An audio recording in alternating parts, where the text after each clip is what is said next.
With the whole conversation about Dragon Age the Veilguard's upcoming release and the think pieces and people commenting on it, there's been a very interesting trend and uptick in comment types that has caught my attention in a way that has me baffled, if you will. And that is the comparison. It isn't uncommon to look at replies on a comment or a random video that is discussing the Veilguard that isn't met with the inevitable Dragon Age the Veilguard cannot and can never be compared to the brilliance of Baldur's Gate 3. Baldur's Gate 3 is the RPG we've been waiting for. Everyone else who is looking forward to the Veilguard is merely wasting their time. And comments like these always makes me so confused. Like, sure, I've seen the memed response to this comment of, hey, it's two cakes, which basically implies, why waste your time comparing when instead you get to enjoy two properties that are distinctly unique, which is a thought process I agree with wholeheartedly.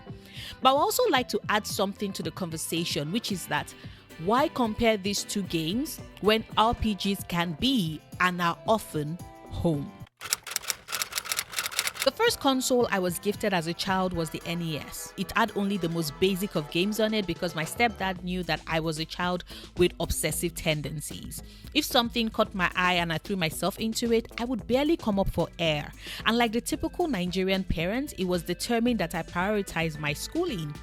Good grades were essential, and I was already a girl who loved to read novels, collected comics, did rewatches of Rurouni Kenshin and Sorcerer Hunters because anime was my life, loved to climb trees to the dismay of my mother, who was always panicking that I was one step away from falling to my death, and who also loved playing video games.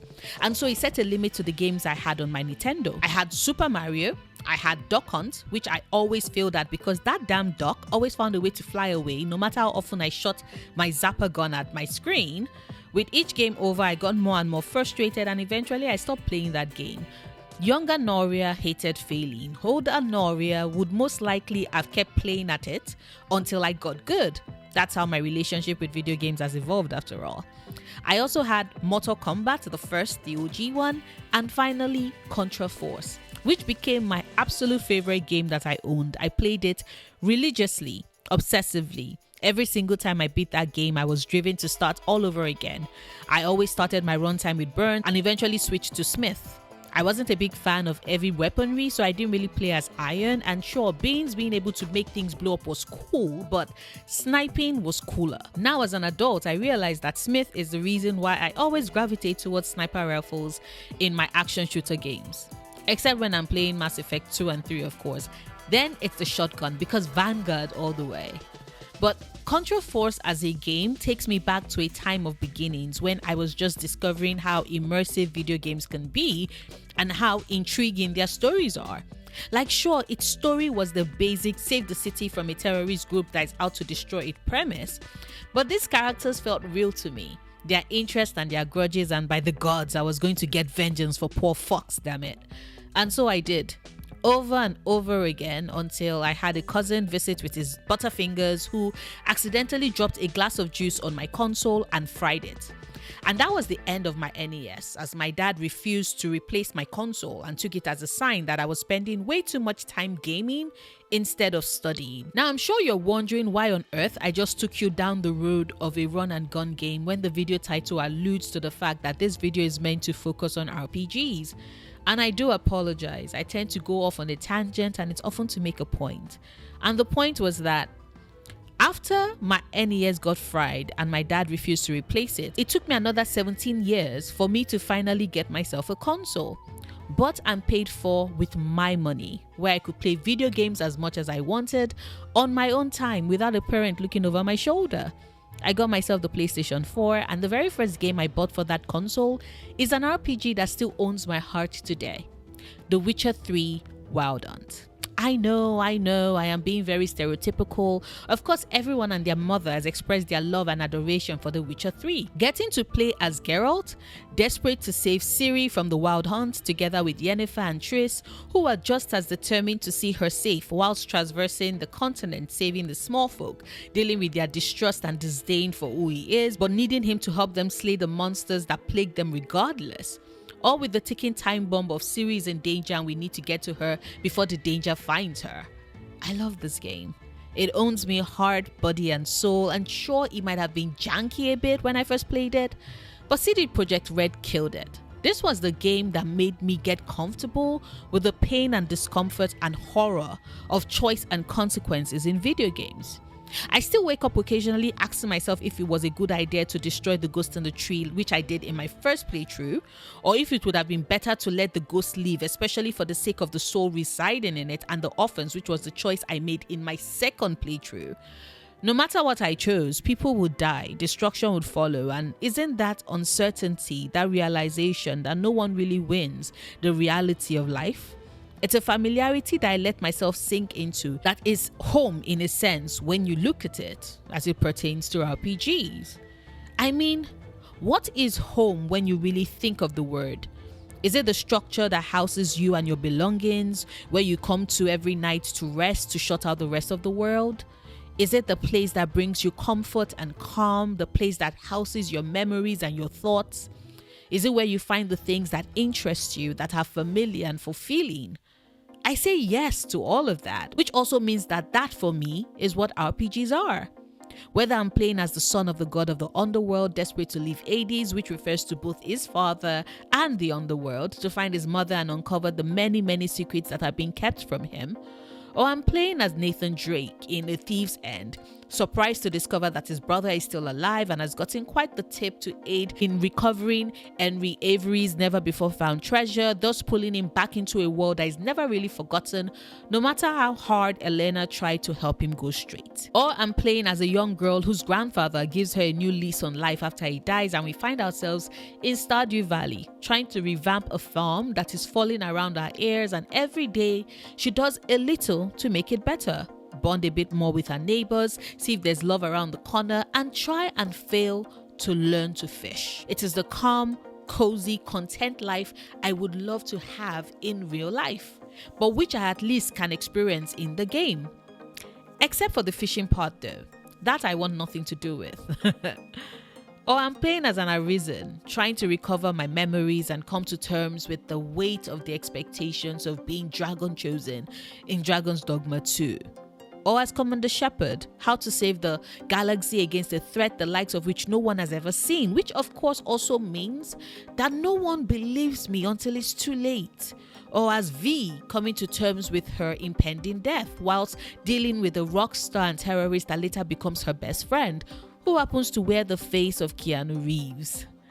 Or I'm playing as the Inquisitor, determined to seal the breach and face the Magister who dropped the coolest bar, that is, pray that I succeed, for I have seen the throne of the gods and it was empty. Chills. Every single time. Chills. Or I'm playing as Tav with a tadpole in my brain, trying to figure out a way to get it out so I don't become a mind flayer, only to discover that there's more to the situation than meets the eyes. Not all mind flayers are necessarily evil, and to defeat the absolute, I might need to make choices that are as hard as what I first experienced back with my very first RPG, The Witcher 3. RPGs for me have always been home. The intricacies of their storytelling, as I am and will always be a sucker for good stories. I mean, I'm pretty sure you could tell that by the size of my library.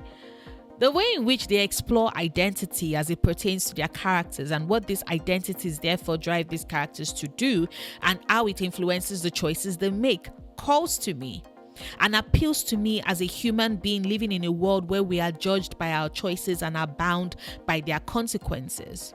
The relationships they develop amongst other characters in the games, whether they are lovers or companions, friends or pawns, antagonists or exes, all of which are a perfect reflection of our shared humanity. And the many facets of our relationship with one another is something I find very real. That is what draws me to RPGs, different though they may be. Some are action shooters, some are farming sims, some are action adventure driven games, some are roguelikes, and yet every single one of them would always have my support because they are familiar, they are comforting, they are each unique, they each hold the beats of what I enjoy in a good game, they are home. And so this debate, these senseless comparisons about Dragon Age the Veilguard versus Baldur's Gate 3 makes no sense to me. Like, both of these games cannot serve as homes for the gamers and those who love amazing storytelling and a world that feels lived in and expansive, with companions who have their own story threads and character arcs with choices that reverberate throughout the entire game, and in the case of the Veilguard, are even carried over from previous games. Like, make it make sense. These are two games that, as fans of RPGs, we should love. We should look forward to playing. Tav's story isn't Rook's story isn't Tav's. Their setups are different. Their motivations and desires are different. They are both dealing with their own antagonists, and their character and world histories are different, but each unique and each fascinating to me. This belief that you cannot love Ada's and the Forgotten Realms when both are magical worlds, rich in color and bursting with history and culture, astounds me.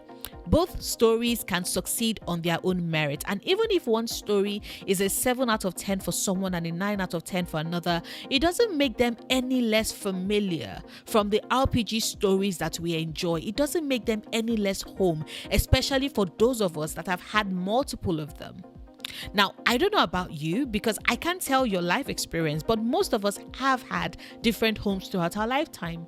If you're lucky enough to be in your 20s, 30s, 40s, 50s, 60s and above and have only lived in one house your entire life, I applaud the rarity that is your reality, because for real, you're one of the few people who can make that claim. The rest of us have had multiple homes. The home I lived in when I was 8 was dark and quiet and just a tad bit lonely. It reminded me of a time when my family and I shuffled around a lot and making friends was hard.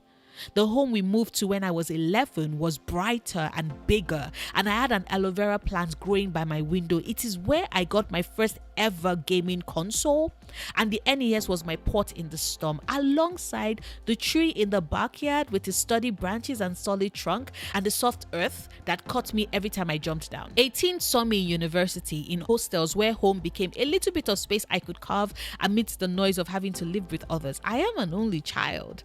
Having my own space was something I took for granted before I entered university, and when I graduated and got a job in a city outside of the city of my birth and was able to afford my own space, I never took having that space for granted again. They might all have been different and I might have come to them at varying points in my life, but one thing is for certain, they were all my home. And I love them in different ways, even with their flaws and imperfections, which I simply learned to make allowances for. The house I lived in at 11, for example, had a bath that ran a tad bit hot, so I need to have my bath run early so I could leave it to cool down a bit before I slid into the water so it doesn't scald me.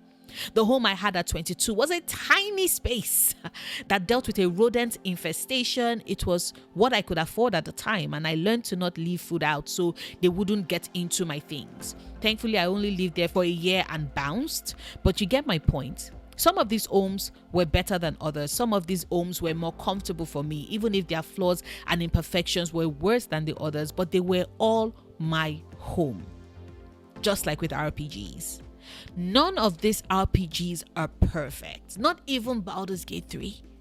But they are good games. They are amazing games. They are fantastic games. And the RPGs that will come after them will also be fantastic. I mean, shouldn't that be what we want? That all of these games bring us back to the moment of feeling at home? That whether you're playing as Tav or Rook, it should feel familiar and comforting, and each of them would hold a bit of our soul and our joy and our expectations? That we'll look back at what point in our lives we were at when we first encountered these stories and these games, and how they transformed us and made us catch our breath and filled us with the familiarity of their world. And sometimes when we want to go back down memory lane, we would slide the disc back in the console, or if it's a digital copy you have, we would re-download the game and it play and be lost again in the world and the characters, and it will feel like coming home. At least that's what it will be for me. That's what I want it to be. What about you? Hit the like button if you agree, hit the dislike button if you don't. The choice is yours, really, like an RPG. Drop a comment on an RPG you love that feels like home to you. I'm always looking for new games to fall in love with, and who knows, maybe it can be my new home too. Share this video if you think others should hear what I have to say. It all does help grow my channel and is incredibly supportive of my content. Speaking of support, a huge thank you to my patrons, without whom I really don't know how I'll be able to pay my bills, because life has been lifing. If you want to support me on Patreon, the link to do so is in the description box. I make new videos 3 times a week. Mondays are for my anime manga content. Wednesdays are for movies and TV shows. Fridays are for anything else really. New videos drop at 5 p.m. EST on upload days. Whilst you wait for a new video from me, do check out my malicious enjoyment video. Until next time, do remember, obsessing over the things you love, perfectly valid coping mechanism.